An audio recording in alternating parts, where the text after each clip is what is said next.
All right, it's time for a recap on this Wayne's World made in Japan Squire um, restoration, almost now. Um,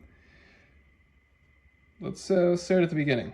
So, guitar came in to get some new pickups. We put these charred Purple Heart Stratocaster pickups in here, 5.5K, 6.2K, 6.8K. Um, just a nice sounding set of Stratocaster pickups.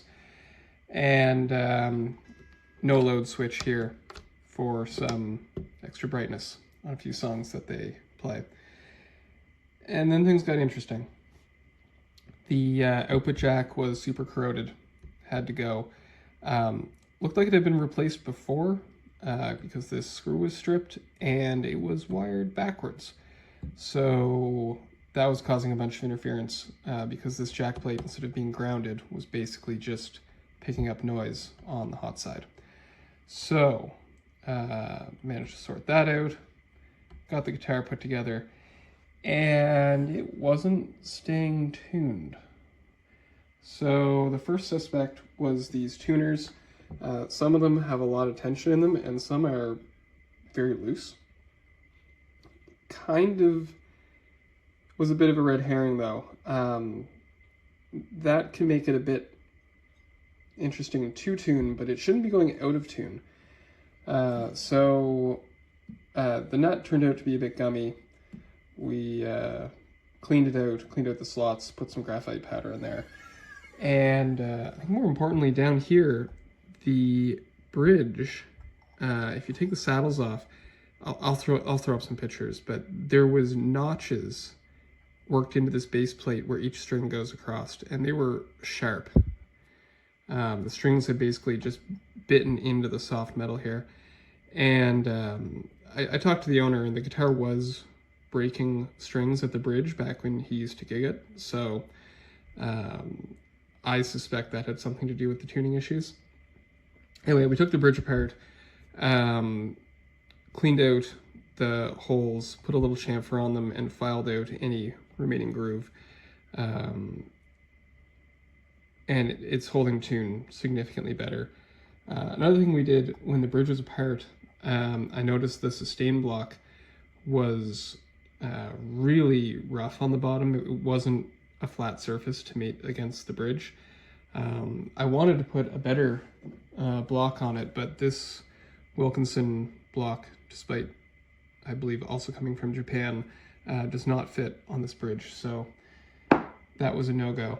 Anyway, smoothed out the top on that before screwing it back on, and I think it really made a difference the way the guitar feels. It just vibrates significantly better. The other thing we did is we had some fun with the springs in the back. The springs in this guitar are just super jangly and abrasive. Maybe it's a subtle difference, but if you believe that the wood the guitar is made out of makes a difference, then you must believe that the springs that are attached to the bridge that are vibrating have some difference, and these ones were awful. I dug around. I had some here that are a bit better. These are a lot better. I believe this is a Fender brand. They're black coated ones.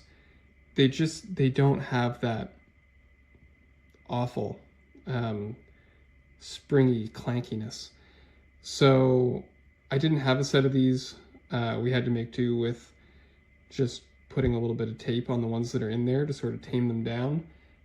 We will get a set of these into this guitar eventually though. And the final bit of fun, tuning this up, to intonate it, the string tree decided it was done with this world, and I don't know where it went, but it's no longer on Earth.